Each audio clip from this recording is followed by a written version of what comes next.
He's an introvert, interviewing strangers from the internet, knocking down the walls of his comfort zone, one conversation at a time. This is the Gary Cantrell Podcast. That's right. You are listening to the Gary Cantrell Podcast, July the 29th, 2020. And on today's show, we're going to be talking to Jodie. But before we get to Jodie, I want to tell you about some amazing people, some really awesome people that I call my Patreon podcast producers. And they are Caitlin at Caitlin Elise, put 3 Y's in her name, and Amanda at Mutts_and_Miles. Both of these ladies on Instagram. They're supporting the show. Really appreciate it. Go check them out. Give them a follow. And if you want to join on the Patreon fam, patreon.com/Gary Cantrell is the place to do it. You get this show right here 5 days before everybody else. 5 days. You're listening to this right now on Wednesday. Patreon fam was listening to this back on Friday. How cool is that? Check that out, as well as 25% off at the Hard Work Always Wins merch store and so much more. Sign up if you will, if you can. Patreon.com/Gary Cantrell. All right, let's get to Jodie on the podcast. Recently got connected with Jodie. She's got a great story. I was really excited to talk with her on this podcast, and now's the time. You don't have to wait any longer. Let's go right to it and hear from Jodie. I think you guys are really going to like this one. Would you believe it, Jodie? This is the first out of 5 video interviews where I have not forgotten to hit record on anything. I actually had record going on the camera and on the audio. I have a feeling this is going to be a good one today. Rock on. How's the weather out there in Indianapolis? Very, very hot. How hot? It got in the 90s today, but I mean, it's probably heat index like 98 or more. So Yikes. Yeah, it's hot. Very hot. Yeah, we're hitting those 90 degrees right now, and I'm just like, thank God for AC, right? Oh yeah, for sure. It's crazy. Now, Indianapolis, is that born and raised Indianapolis? No, born and raised in a town probably about like an hour, I want to say, northwest of Indy. Right. I've moved down here I was an adult, so I've just been here since. Okay, cool. So, but that general area, that has always been home to you. Oh yeah, definitely. Nice. How would you explain Indianapolis to somebody that's never been, like myself? I've never been to that part of the country. How do you explain that area to somebody that's never been there before? So Indiana, basically Indiana is a field. Right. I want to say that like Indianapolis itself obviously is the capital and it's huge. You wouldn't think it would be big, but once you go in downtown, I mean, there are skyscrapers and things like that. And we're known for sports, definitely, NASCAR and IndyCar and all that stuff. Yeah. But we have the Indiana Pacers and we have the Indianapolis Colts and we have the Indianapolis Indians, which it's a minor league.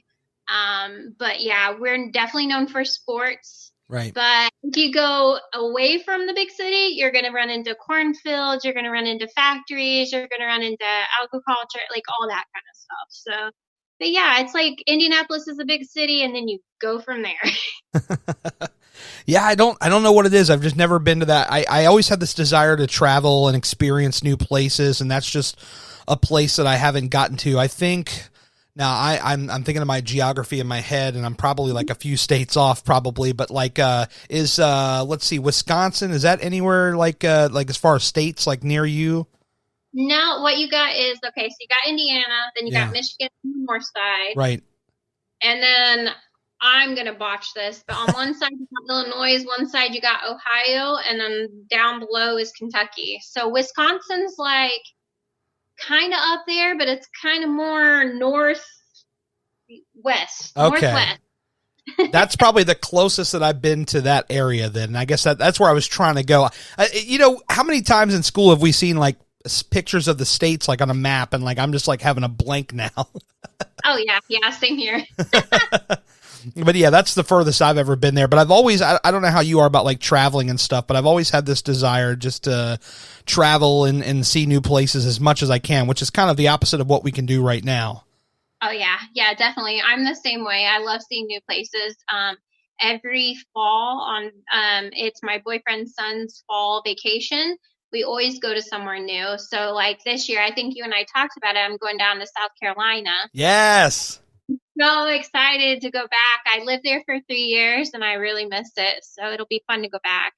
Which part you probably said this in the DM, but I'm striking a blank right now. Where did you say you lived in South Carolina?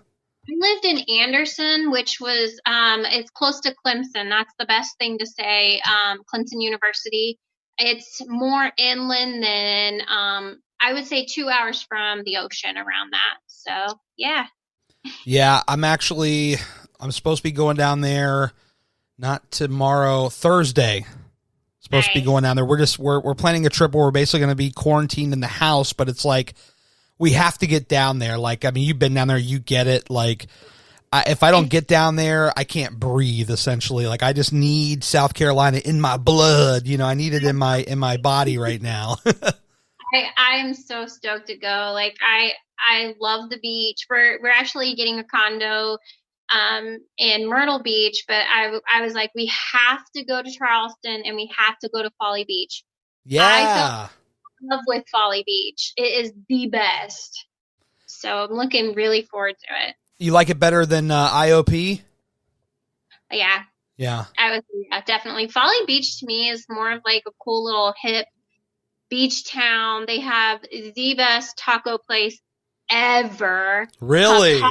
Oh my gosh. Do share. Like, it's called Taco Boy. Okay. You get like 2 tacos for like $5, but these things are like mouth-watering tacos. They're the best thing ever.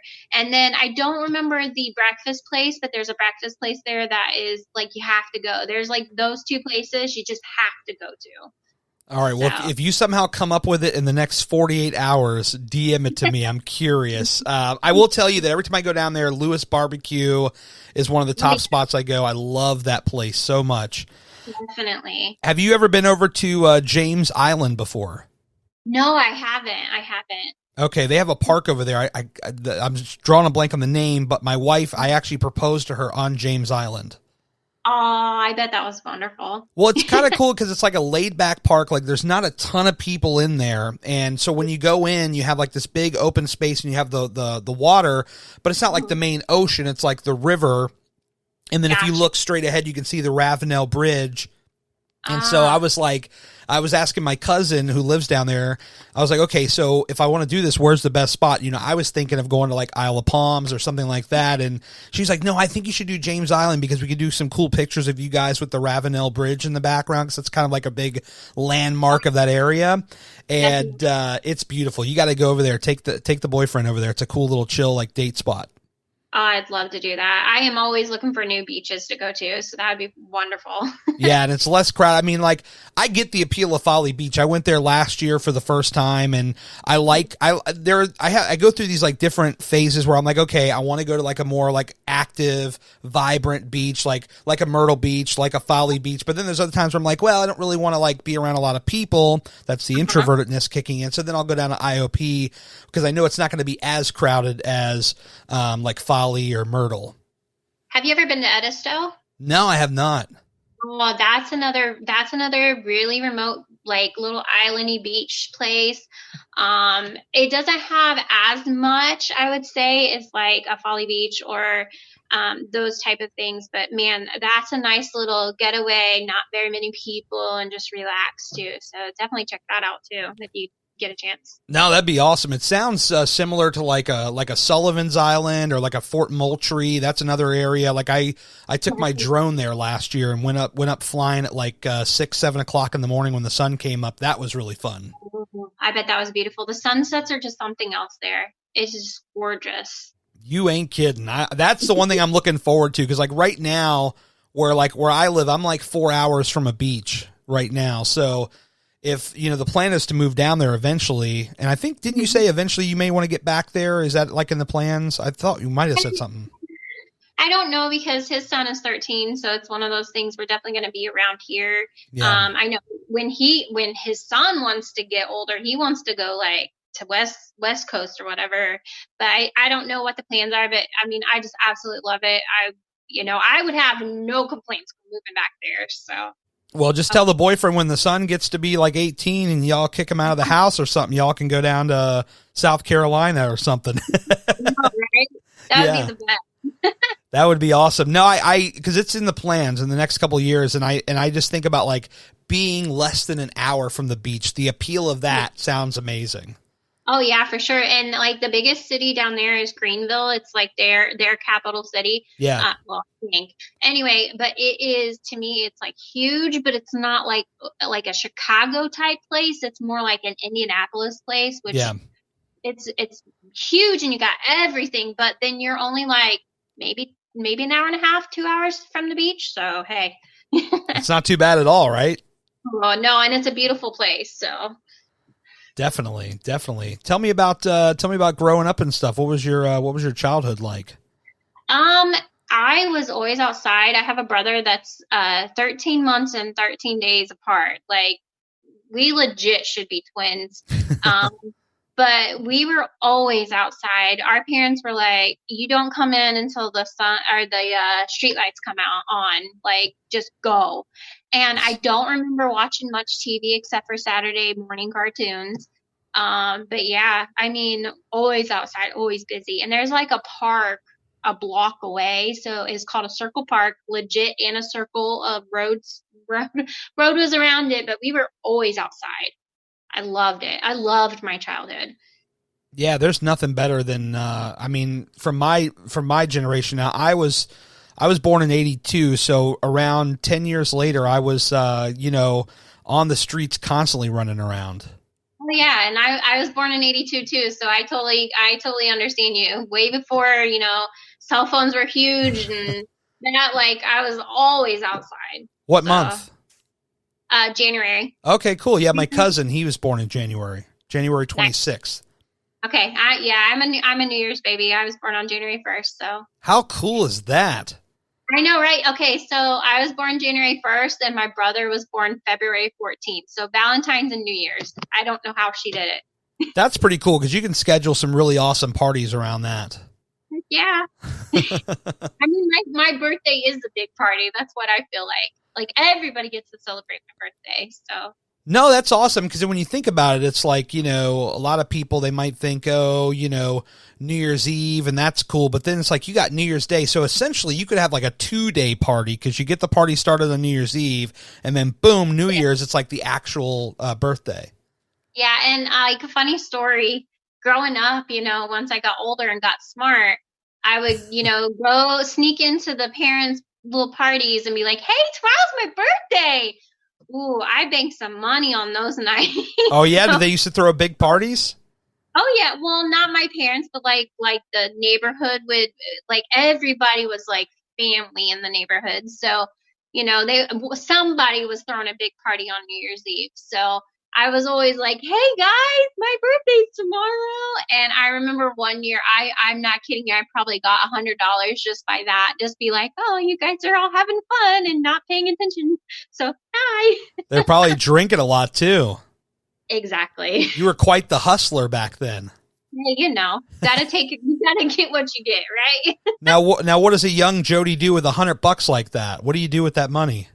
I probably saved a little or went to the candy store, to be completely honest with you. Hey, some of those candy stores were quite expensive. I know back in the day, and you're in the same generation, so I know you'll get this. You go to the mall, and there's always that one big, like, candy shop, and that candy is expensive. It's not like going to CVS or Walgreens where you got $1 or $2 candy bar. These are, like, some expensive candies. Oh yeah. We were lucky, like, probably about 2 or 3 blocks down the road, there was this little convenience store, and they would have penny candies, and my favorite thing ever were lemon heads. Like, I love lemon heads and hot tamales, favorite candies. And man, I would, like, I know, weirdest combination, but I would always go and like stack up on like lemon heads and hot tamales. So. That's like opposite sides of the spectrum. Oh, yeah. You have like really sweet and soury, and then really spicy. Exactly. I don't know what was up with my taste buds then, but I still love lemon flavor. Not hot tamales so much because I can't. You get older, your stomach can't handle it. But true. Love lemon flavor. Anything. Yeah, the only time I ever could deal with any sort of lemon, it was the one that's in like the Mike and Ike's box, because that was my candy back in the day. And so there'd be like the one lemon or lime piece, and I could do that, but I'd always have that squinty kind of look because I could never handle it exactly. Oh yeah, I love it. I don't know, it was just, and then it was just kind of nice because you get that sour, and then all of a sudden it's sweet, so you're good. Yeah. Don't tell me you're one of those like pineapple on pizza types gals or anything. You don't do that, do you? No, I like pineapple away from pizza. I was having that conversation with somebody on a DM. They'll probably scream at me because I don't remember off the top of my head who it was, but they were like, "Oh yeah, I like my pineapple on my pizza," and I was just thinking sweet, and you were mentioning the lemon heads and all that, and I'm like, please don't tell me you're into that, because I'll have to end this call right now. No, sorry, not down with the pineapple on the pizza. I like them separate. I'll eat both of them separate, but not together. I don't know. The pineapple makes me kind of squeam a little bit. I don't know what it is. Like in its own or just on the pizza? On its own, totally. Really? Oh man, I love pineapple on its own. I could eat pineapple. Like I actually had pineapple today. Yeah. I don't know, but like grapes, I can't do grapes. Really? No, wow. It's a texture thing. It's not that I love wine. I will drink wine like nobody's business, but when it comes down to actual grapes, that and watermelon. Can't do watermelon. It's a texture. Okay. No, fair enough. I understand that. There's a lot of things I won't eat because of texture. Would you define yourself as a picky eater? No, honestly, I'm not. I will say I'm kind of a picky eater in the sense that, again, another I'm old thing. I have an ulcer, so I really can't eat very much because it'll mess with my stomach. But right. So I'm picky in that sense. But no. The only two things I have issues with is the grapes and the watermelon. The texture, I can't do it. Blech. Otherwise, you would be fairly adventurous. Oh yeah. I actually tasted squid for the first time last weekend. It was interesting. That's all I'm going to say. Yeah, I don't know about that one. You're more braver than I am. There's for me, I could have a quicker time telling you everything I would eat versus what I wouldn't eat. Yeah, I mean, I don't mind tasting new things. Now it doesn't mean I'm gonna eat them again, but I tasted alligator before, and I've tasted frog. I've tasted what's the other one? I mean, other things like bison and things like that, but nothing out of the ordinary. But I will never eat alligator again, or squid, or frog. No, not interested. But I mean, I tasted them. It's credit for tasting it, right?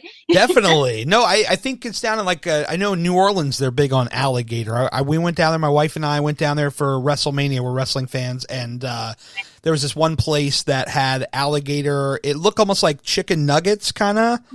And I didn't try it personally. I think my wife took a bite, and I was just like, she's like, it tastes like chicken. Go ahead, babe. I'm like, I don't know about that one. It definitely has the consistency, but like, nah, I'm not. I won't try it again. I don't know if you've ever dealt with this, but like when I was a kid, I remember my stepdad caught a catfish, and I don't eat seafood at all. And he was like, he cooked them up and made them exactly like chicken nuggets, and he had me try them, and I ended up liking that. But once I knew what it was, I would never touch it again. Yeah. I like seafood, so I just don't like fishy tasting seafood. But I mean, if you trick me and I don't know about it, I'm okay. Right. But I don't know if there's some things I'm like, I don't know if I'd ever eat like, what is it, fish eggs or something weird like that. Just because I know what it is, I'm like, you want no part of that. No, thank you. Yeah, it's crazy because it's like once you find something you like, you tend to just want more and more and more. And I know, we're all kind of brought together from Instagram from like a weight loss community. So I'm sure, at some point that becomes an issue. And by the way, speaking of which, I mean, when does health become kind of the focal point for you, where you're just like, okay, this is kind of in a place I don't like? As far as what? Sorry. Like just, getting to be like heavier, like what point did you start noticing that? Yeah, I don't know. I don't know if we really even talked about my story a lot, but like the heaviest that I was like 265 pounds. That's the last time I got on the scale at my like heaviest. I probably Right. was a lot heavier than that. But that was like the starting point, and I got scared. A doctor was like basically told me if I didn't change that I was going to die like my mother did, and that was just like a red light to me. So yeah. Right. And my mom died of a massive heart attack, so that kind of like really started the whole journey for me. So Yeah, I'm definitely sorry to hear about that. And so even before that though, like what were some of the kind of patterns you were seeing? Like, were you less active, just eating more, or were you just eating more, but you were still kind of active? Like, how do we get there? Yeah, well, the thing is that I was really active in college. I did track and I did cheerleading. So I've been active majority of my life. And then it just seemed like once college was done and I wasn't as active, it just like slowly crept on. And then, I was diagnosed with like OCD and binge eating was huge. And it just, it was almost like I woke up one day and I was this athlete, and then all of a sudden I was like a lot heavier, and I probably gained, I want to say like 150 pounds almost over, like it felt like overnight, but I put it on in a year. Wow. So, it was a lot. And then once I got to the doctor, that time that I actually sat down and talked to him, at the time I was on probably 10 to 12 different medications, all related to like my health, all related to my heart, all related to, depression, anxiety, and all this stuff that accumulated. And it was just, it finally, like, as much as I hated what the doctor said to me, I was happy that he said it to me, because it smacked me in the face and woke me up and was like, no, I can't do this to myself.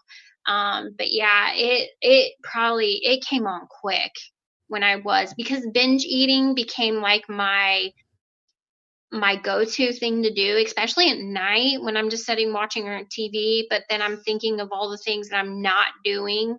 And then it was just so easy to just grab food. That was kind of my emotional eating and my binge eating. That's where it all came from. So yeah, Did you keep it like stockpiled, or were you like the type that would go out and eat all the time? I would hide it.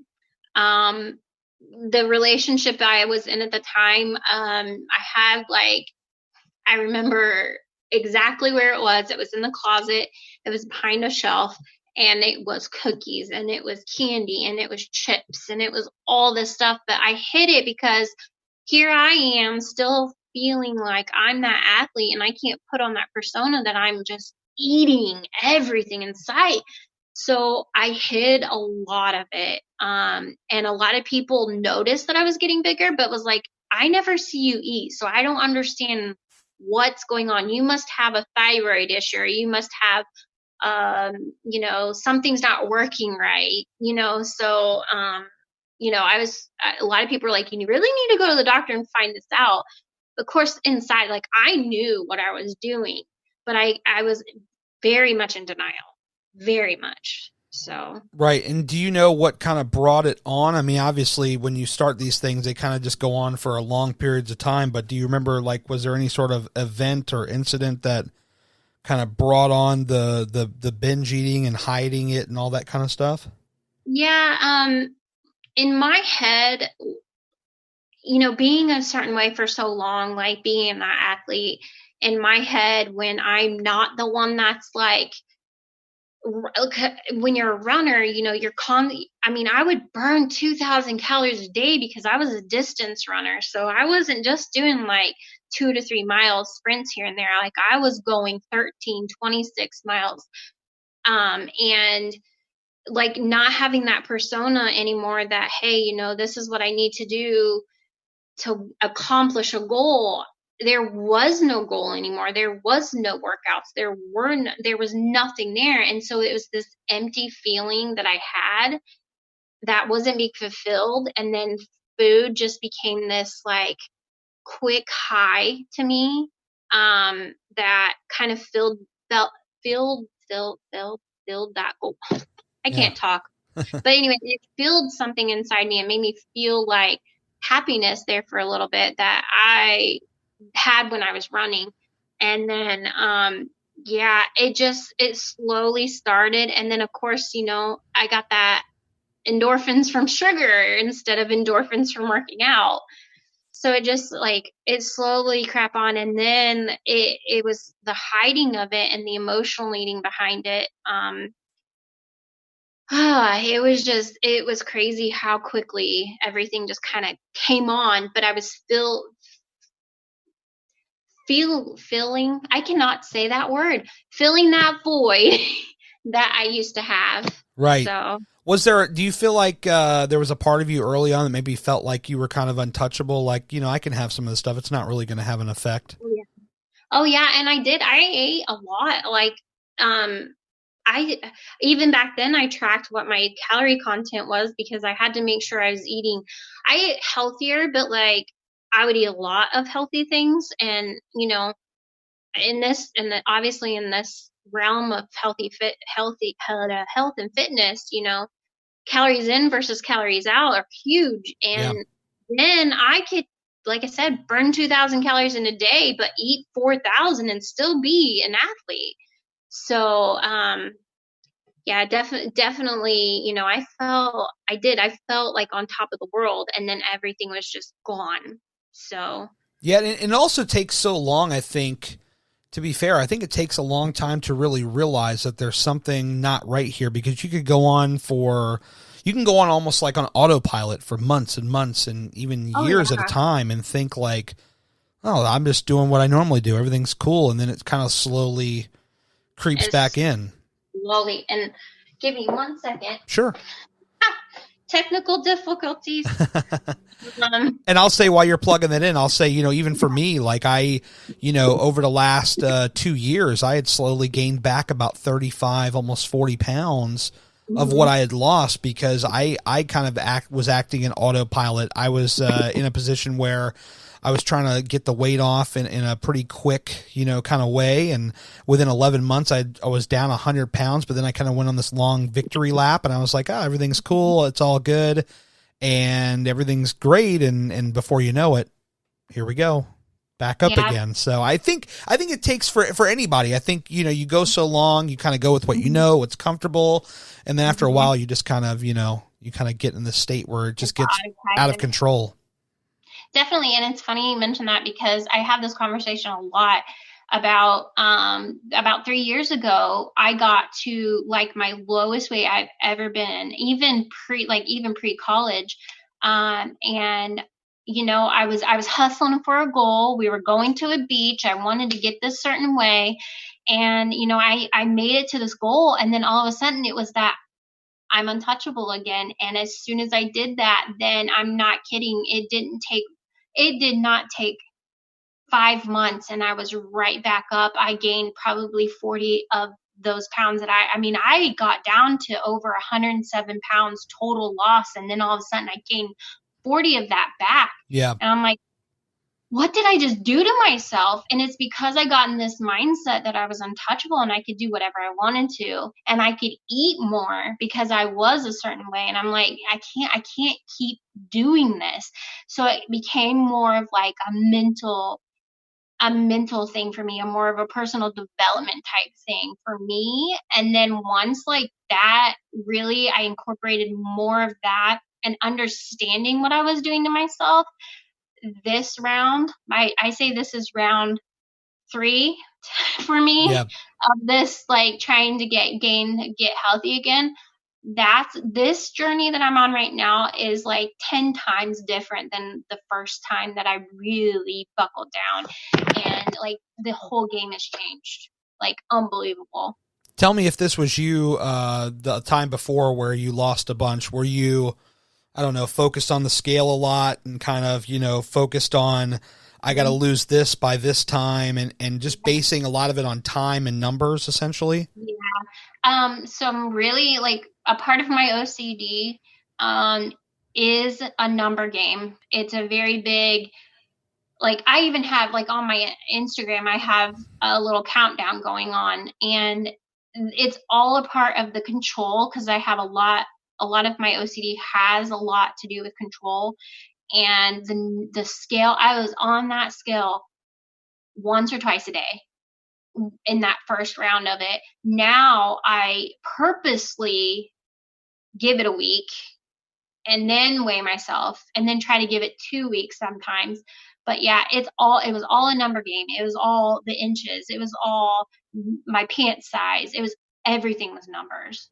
Yeah, I feel like that is probably the greatest problem that plagues a lot of people, especially from a mental standpoint. Now, you mentioned the OCD. I'd like to talk a little bit about that as well, because I think I also deal with it a little bit. But I think that, a lot of people, they go off of the time and the numbers, and when you base it solely on that, I mean, of course you want to track, right? You want to see where you're at. You want to make sure you're going one way, not the other. But I think to solely set your expectations, to solely base everything alone on those things, time and numbers, and things, not tings. But when you solely base it on these things, I think it's a recipe for disaster from a mental standpoint, because it's just like, you set yourself up for this expectation, and when you don't meet it, you feel devastated. And what happens when a lot of us feel devastated? We give up. We go back to old ways. And so, I think what you're highlighting here is very important. And that is that, you kind of took a different approach after you've seen some regain. And now I'm willing to bet that while I don't think any of us would classify ourselves as perfect, I'm certain feel like you're in a much better place and going in a much better direction than you were even then, when you might have saw like a lot of results that looked really awesome in a short amount of time. Oh yeah, totally. This time around, it's not so. I'm making sure that I focus more on how I feel and like the feelings behind it. And processing things a little bit better and taking my time versus just get it done, get it done, get it done. I joke a lot. I talk a lot about, like, you don't have to pull my leg to work out. I will work out like none other. That doesn't bother me. It's the whole, like, the food aspect of it. It's the whole counting the calories and getting those numbers in and things like that, that, like, I was so focused on it that it just, whew, I honestly had to go back on some medication, because it was the anxiety that was a whole part of this. My OCD just went into full drive, and now I'm in such a more calmer state. Right. I can focus on what's more important, which is fueling my body instead of depriving my body. And I'm enjoying it. I'm enjoying the exercise. I'm enjoying finding new recipes. I'm enjoying finding people that are doing the similar things that I'm doing. Like, I'm reaching out more, when before I was very closed off, very like, this is what I'm doing, take it or leave it, and I would defend the fact that I was on the scale like twice a day. But now I'm just like, if I'm on it, I'm on it. If I'm not, I'm not. It's no big deal, Yeah. So. And, onto the OCD part of it too, because I know that plays a big part. And I think when people think OCD, we can talk about some of the obvious cons of how that might wreak havoc on what you're trying to do. But in a certain way, let's look at a positive side of it. Is there any sort of a pro to being OCD and going through this journey? Like, for example, because I'm OCD, I'll never miss a tracking day or something. Like, what is there any kind of pros to having it and doing this? Oh yeah. So a part of, like, my OCD is I am a perfectionist, but the thing is that with that, I mean, I'm very on tracking my meals. I'm very on tracking, like doing habits for me are more, but healthy habits, as far as like, if I want this, I have to do A, B, C, and D, but they're healthier things Right. that I'm doing now. And also is like reaching out for help more. That has always been a horror. Like I've really been where I can't do that, but now I'm like, okay, I need some help. Like I'm really focusing way too much on this certain thing. And then I've been able to lean on a couple people more, which is really hard, but like I'm really good at tracking things. And the whole thing too is I'm I'm a registered behavioral therapist, and I have a lot to do with behaviors. So with my OCD, I reward myself in a healthy way if I get something done, which also kind of plays in that whole perfectionist OCD type thing. So it helps, it does, but I'm trying to take it into a more healthy OCD, if there is a certain way of even Right. saying that. But yeah, I mean, it is good because my OCD does make me want to get things done. No, So, I like that you said that, because I know with my own mental struggles, I've always been kind of that person in years past where I've got to always find the negative in literally everything. Like if something goes wrong, oh my God, the sky is falling, the world is over. But now I kind of changed that in a way to where I'm like, okay, what can I find any positive out of this? Can I find it to be like, okay, exactly. this bad thing happened, but it's taught me this, and as a result, I can do X, Y, and Z, and I'll be for the better. So I'm sure you probably have dealt with some of that Oh, as yeah. well. Well, like, okay, so I had, one of the things sometimes with OCD, there's rituals. And I used to do these rituals where I had to touch a certain thing, or I had to do a certain number of things, because I was so afraid of something being catastrophizingly horrible.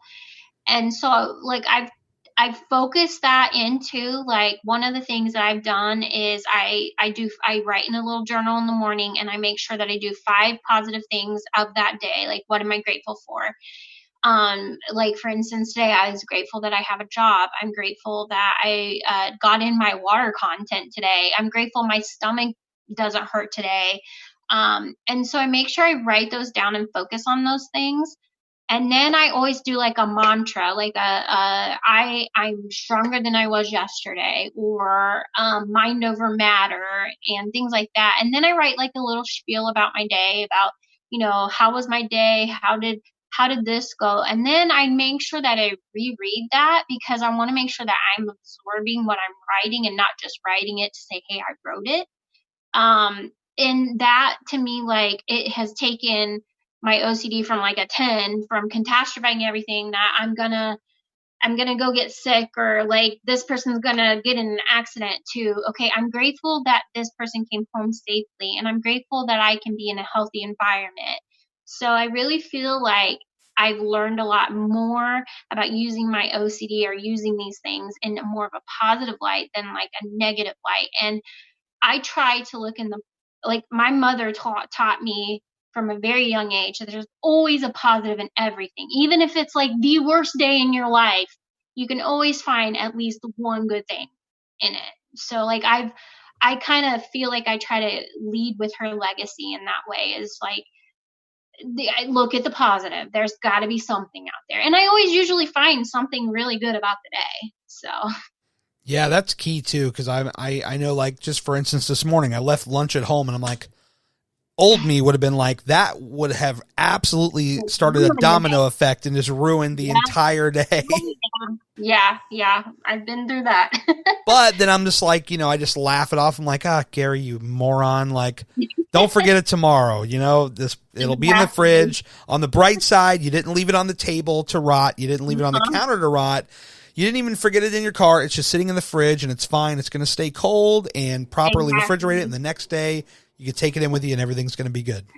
Exactly. And I think that's the biggest thing about like life, especially the times that we're living in now, is that there always has to be something that you can be grateful for. There always has to be. Maybe you talk to a friend that you haven't talked in a while. You know, for instance, like this morning, a song came on the radio and I hummed that song all day long, but it was such a catchy tune, and then it made me happy, and then I got other people singing it. So I was like, all right. What was so, it? You know, okay. I knew you were going to ask this, but I don't know the name of it, but Fair it's enough. got something to do with coffee and waking up. And that's all I remember. And it's a catchy new song. Oh, it's new. It's new. It's a newer song, but it has to do with something about drinking coffee and everything's great. I don't know. It'll come to me after we're done talking. But, of course. You know, of course. But it was something that easy. And then like I was humming it at work, and then somebody was like, "Man, you seem really happy today." I was like, "I got this song stuck in my head, but it's making me happy, so I'm gonna do it." Yeah. So, you gotta go with it.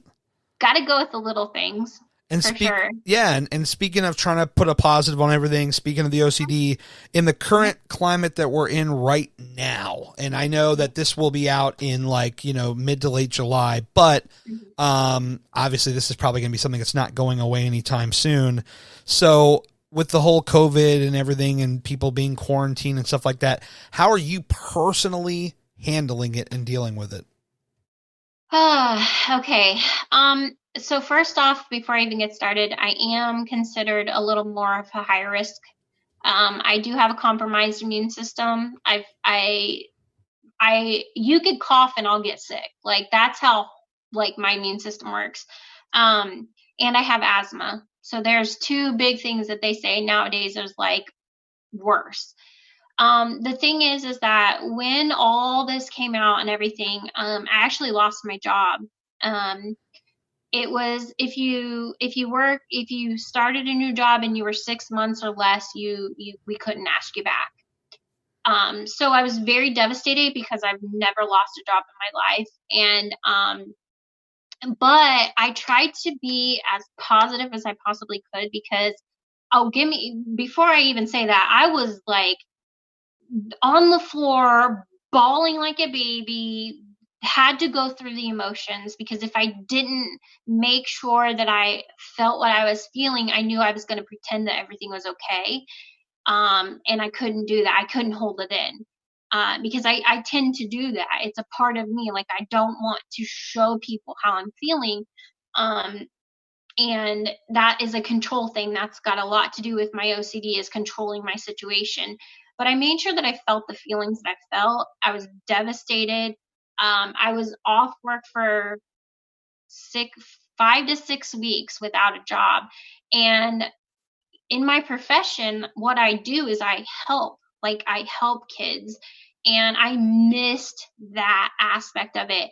Luckily, a company was hiring during this time, and I did get a new job. But the silver lining of this is this job that I have now has been the best employer I've ever had. They are grateful. They took me on when a lot of people weren't going to like hire at this time.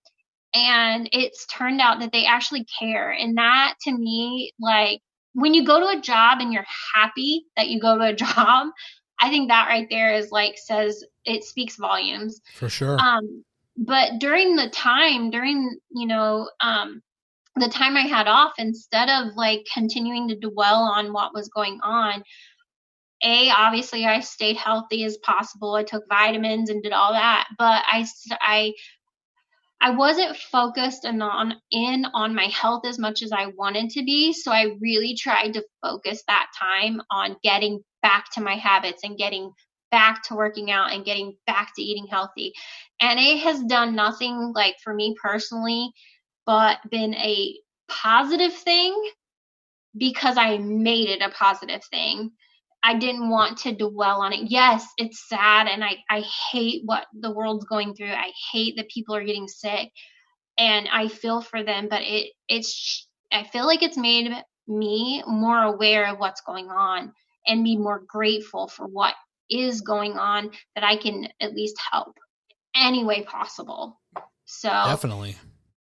Yeah, I mean it's been a roller coaster. I'm not saying I had all good days, but I will say that majority of the days I really tried to look at the bright side and in the big whole picture. So, well, it's good that you like what you do. Are you able to say like what kind of work do you do? Yeah, so what I do is I'm a registered behavioral therapist. What I do is work with kids with autism and other disabilities. It's basically teaching these little guys the basic needs of life that maybe they wouldn't be able to get in a actual school setting. Before I did this, I've only been a behavioral therapist for 2 years. I was a preschool teacher. And that's basically what I've done my whole life, has been a preschool teacher. But I'm so grateful that I found this niche that I didn't know was out there, because I feel like I'm really making a difference in these kids' lives. And I see every day like how they change in just with their family. The littlest things, like my child never held my hand for safety on walking across the street, but now you've taught them that this is safety. This is something I need to do. Just that little bit of a change opens up the world for these kids and these families, and it really makes me feel like I'm making a difference in this world. So, is that what you've always aspired to do all your life, is help others? Oh yeah. I think it came from my mom a lot. My mom had a huge heart, and my dad would give like the shirt off of his back if he could. And I feel like getting both of those growing up has really molded me into being, that's what I want to do. I want to help people. If I can put a smile on your face, my day is made. So I'm smiling. I'm having fun here. I did it. Woohoo. No, I think that's great. I can tell you from my perspective, I mean, I've in years past, when I was a much different person from a mental perspective, I always kind of identify myself as very selfish, but over the years I kind of grown into more wanting to help. And that's why I do things like this podcast, where I want to help people get their story out, because I know it'll help other people.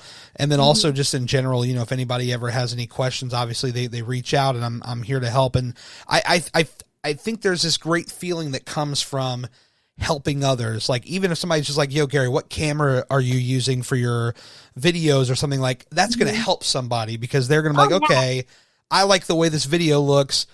I know that if I go with this camera or something similar, my videos are going to look good. So it's like that feeling of just giving somebody the answer, and it's not, putting it like a subscription where you have to pay to get the answers. You just help people. I think that's great. Exactly. And that's what I love about because my Instagram is basically all about health and fitness. But I purposely did it that way. Because I want to track my own journey and taking accountability for myself. But I've had a lot of people reach out to me and be like, how do you stay motivated to go to the gym? And I said, it's just that feeling, of after the gym, that high, that, man, I accomplished something. Like those type of things. If I can just kind of tell people, like, this is my story, this is what I've done, this is how I feel.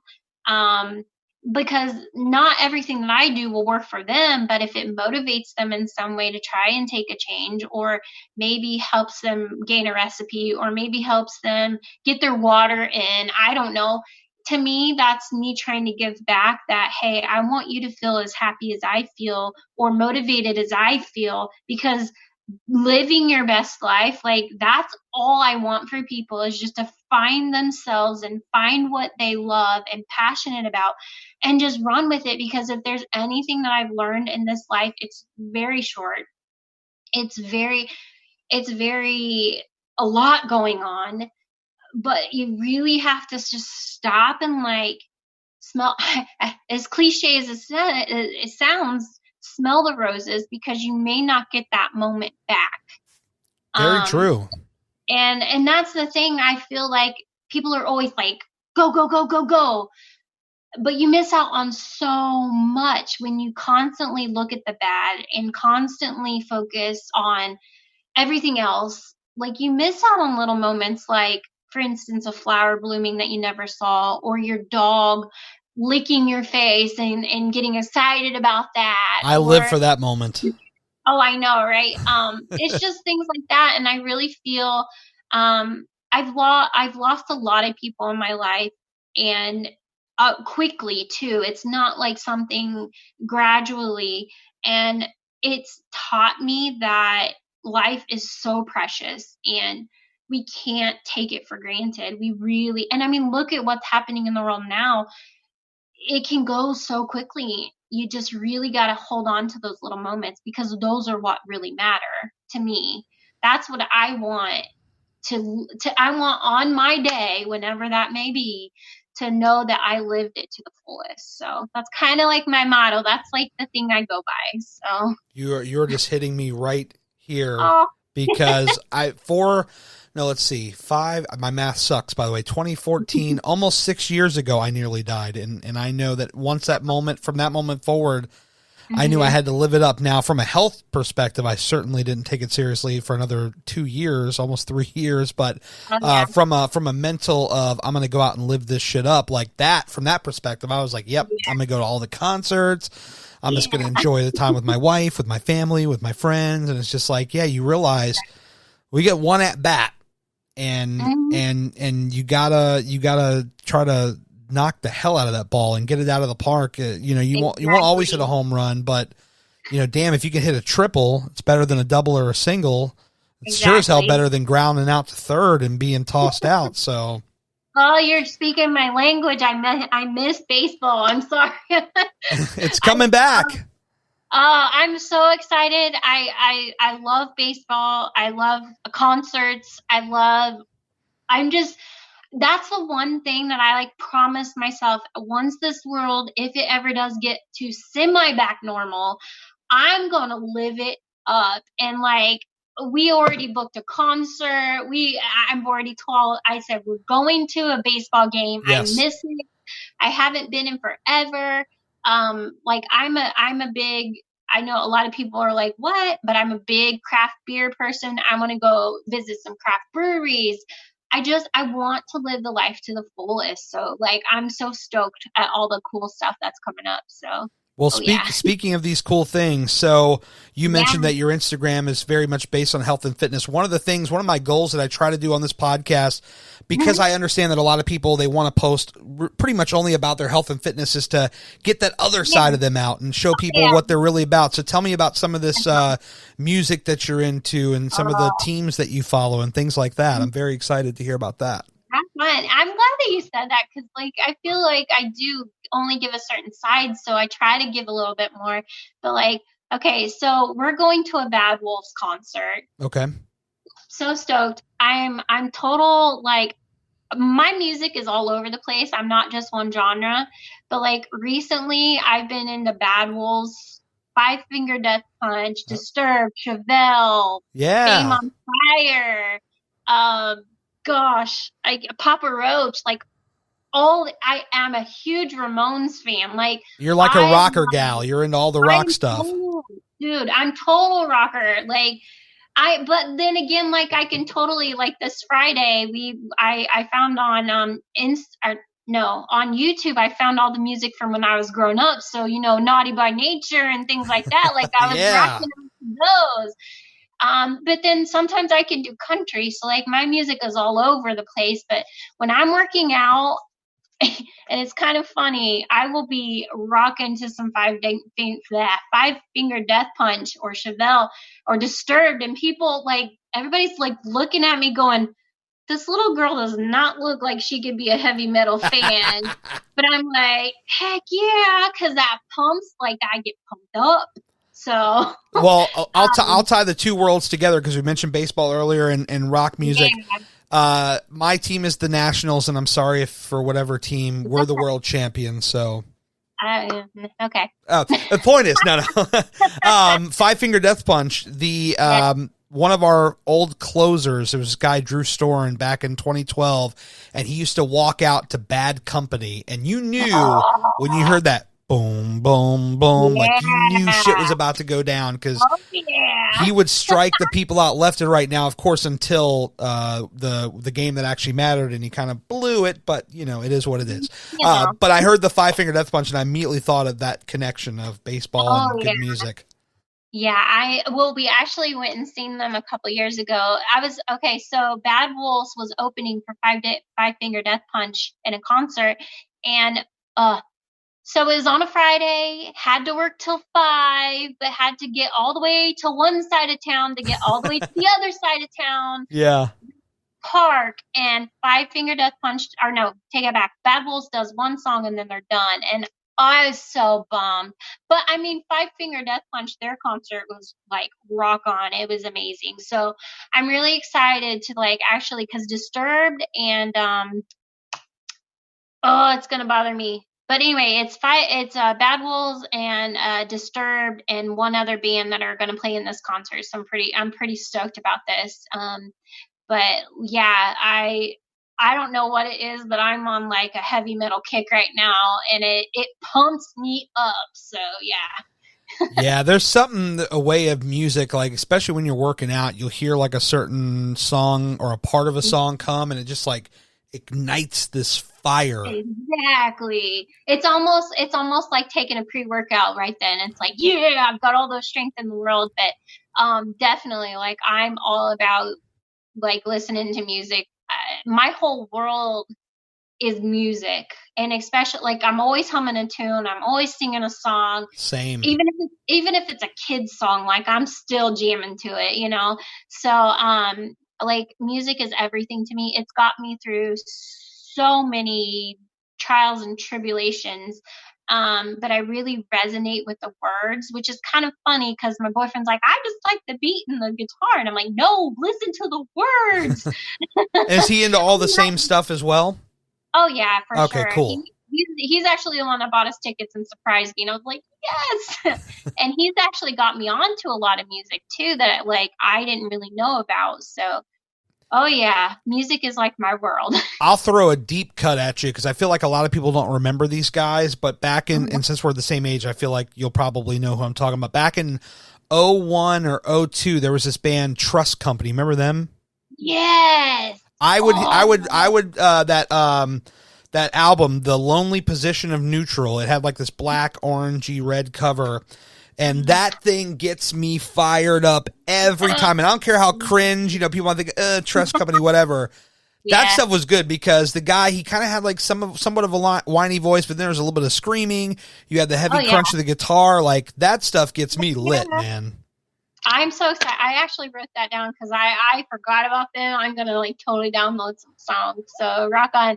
Like, and it's funny because like going in this whole quarantine thing, my music went from like 50 songs. Like my phone has not enough storage anymore. Like I have loaded my whole music up. So, oh yeah, I'm totally, I'm all over the place. Like I said, with music, it's just like the feeling of it. But right now I'm just on such a kick on a metal. So yeah, no, it's a good place to be. I do wish there was more bands though. Like I feel like back in the day there was a lot more, and the music has just changed over the course of the last 15 years. And definitely, and I listen to a lot of like the rap, the pop, the country and stuff, but I feel like rock, I feel like they don't have as big of a presence as they had say 10 years ago, and it makes me really sad. Oh yeah, like I agree with you.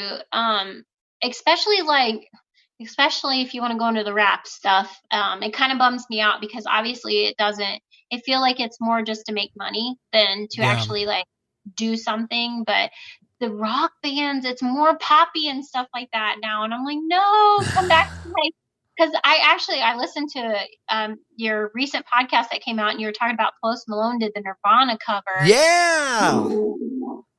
I love Nirvana. It's one of my favorite bands, like back in the day, and I was stoked to hear that entire thing. I listened to every bit of it. He nailed it, did he not?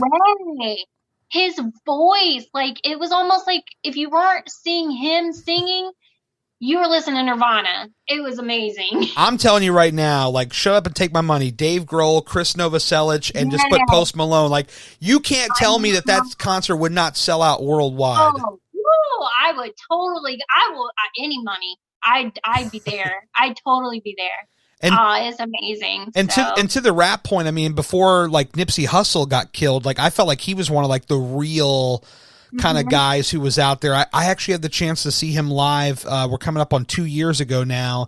He was playing in this small club here in the DC area, and that guy had the crowd in the palm of his yeah. hands. And if you actually listen to the words, much like you said, if you listen to the words, like he was saying some really meaningful shit. It wasn't just, I got my millions and I'm stacked fat and all this stuff, my Bentleys, like exactly. he was not like not like back in the day where like they actually are living this stuff and actually from the it was coming from what they actually personally knew, not, hey, I'm money. And like you were saying, I don't get it. I really don't, but it is what it is, I guess. Well, and I know like even on the countryside, there's a lot of like purists that are like outraged at the current state of country, which that's what made me gravitate to it, because I kind of come from like a pop punk emo background and rock as well, just general rock. And so when I hear somebody like a Dustin Lynch and he's got distortion power chords in the intro of one of his songs, I'm like, all right, I can mess with this. Or like Thomas Rhett, who I think is just incredibly versatile, or Dan and Shay. These different acts that are really just putting out some really just incredible music that kind of spans all these different genres. It doesn't really stay like in one niche down. Not one little thing. I like that too. I feel like it's making people more aware of that music's out there, which it's not as much, not the twangy stuff like it used to be. It's more relevant, I guess. I don't know. And I think, people like a Florida Georgia Line or a Luke Bryan, they definitely kind of ushered that in for a lot of these guys now, because they were doing that stuff that was just like, I mean, like when Florida Georgia Line did a collab with Nelly, and people are like losing their minds, it's just kind of wild. I lost my mind. I was like, really, Nelly? What? Yeah. Because Nelly was so relevant like back in the day, and then it's just to hear him again, it was like, yeah, that's about going down baby and all those songs like that. Yeah. So it was pretty awesome. But like I said, music's my world. It's with me every day. And like we were talking baseball, I'm a Reds fan. All right. This is the part where I don't know like a ton about baseball. Are we even in the same like league, or are we in like, I know we're in the National League. Maybe not. Okay. Maybe not. Cincinnati Reds. It's probably the American League. They're major. Yeah, they're American Major League. That's so like the cool story behind it is the Reds. I love the Reds because my grandpa loved the Reds, and it was kind of that bonding thing that we had. So it's just always been my favorite team. But yeah, I love baseball. There's something about being at a game and like eating a hot dog, drinking a beer, and just relaxing on the sidelines. I'll even go to like the minor leagues that we have here in Indianapolis. It's the Indianapolis Indians. They have fireworks afterwards every game, so it's just the atmosphere. I love the atmosphere, and I love baseball. I grew up with baseball. I love it. It's like the all-American sport. Like it resonates with me. No, I hear you. So, and to hear people, they think like, oh, it's boring. I'm like, it really doesn't bore me. I mean, I could see like there's some innings where maybe there's just a lot of like really good pitching and there's not a lot of hitting. Like I understand that, but when there's a game where somebody gets on a hot streak, like that's when it gets really good. It gets really exciting. Oh, yeah, for sure. And like as far as any other sports, like I love basketball, but I love college basketball. But I love basketball back in the day. Yeah.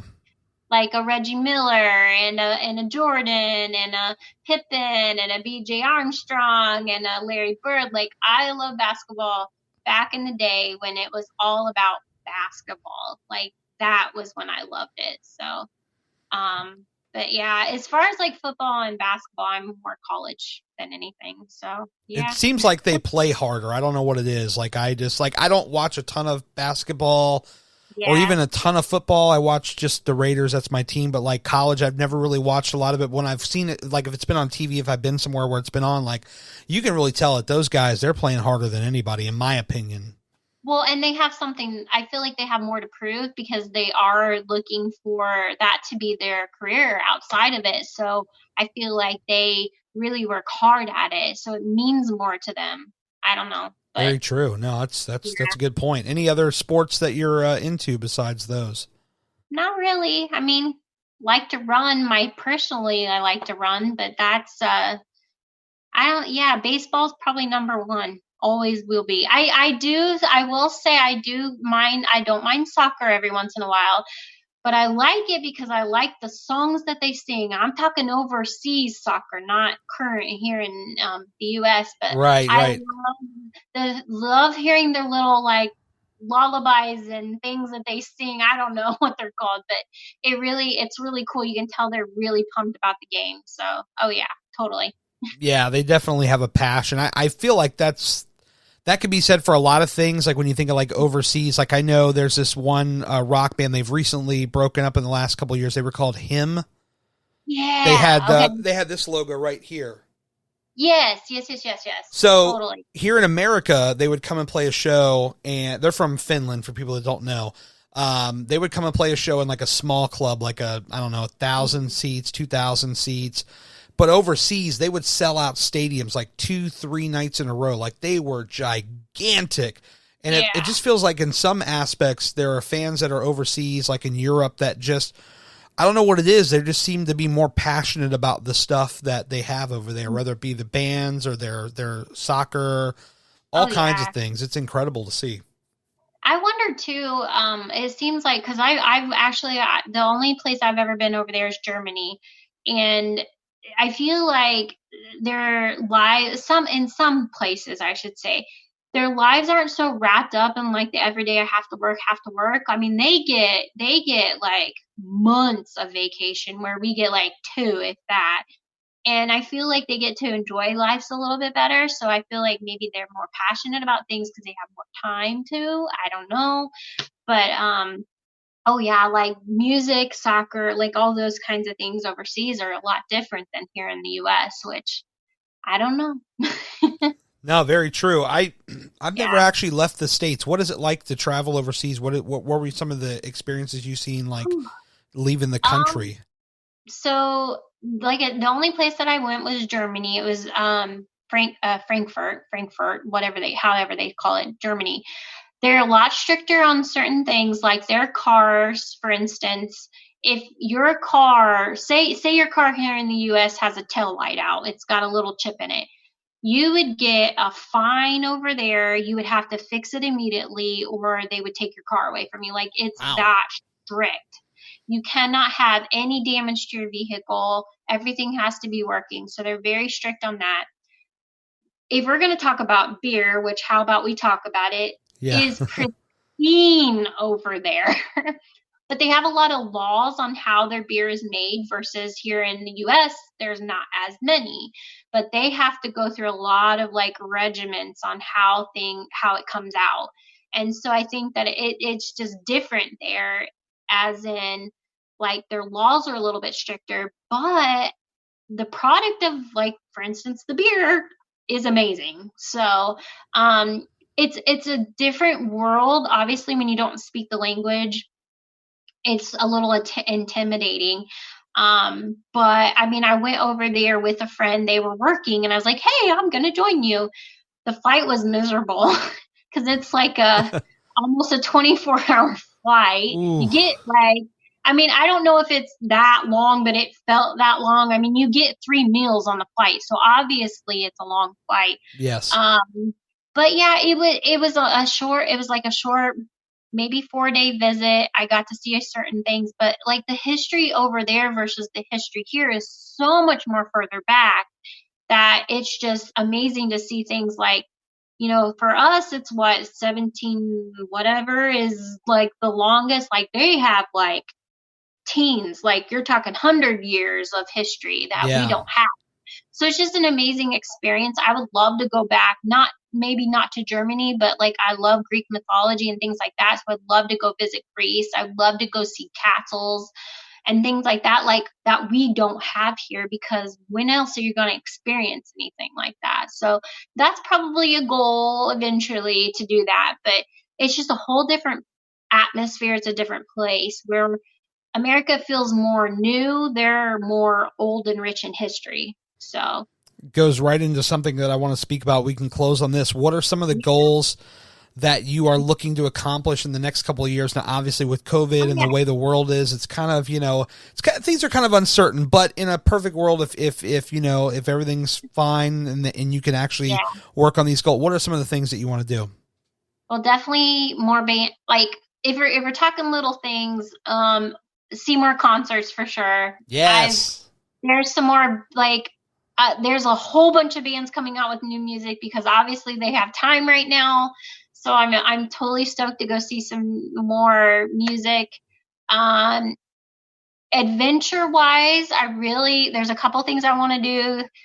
I want to get a tattoo, as little as that is, but I really want to do it, express myself a little more, travel more for sure. I want to experience life because I feel like with the quarantine, I feel like life has been on pause, but it's made me want to appreciate things more and experience a lot more. So that's definitely some goals, is I just want to experience and absorb everything and live it to the fullest. Again, like I have a list of things I want to do, but my bucket list got bigger, which was amazing. So I'm really excited to start clicking off some of these things, and I'm gonna make them happen. There's no question about it. So as far as my weight loss journey is to just continue with learning and absorbing as much information as possible about more eating healthy and more the mind part of it.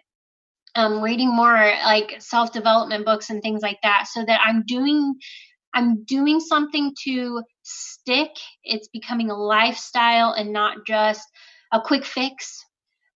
So yeah, I just want to live life to the fullest and just appreciate things more and appreciate the people around me more and get to know more people and meet more people and talk to more people. And so I think I'm just really focusing on life in general and just appreciating everything. So I love that. Put an explanation point on that shit. Boom. Yeah.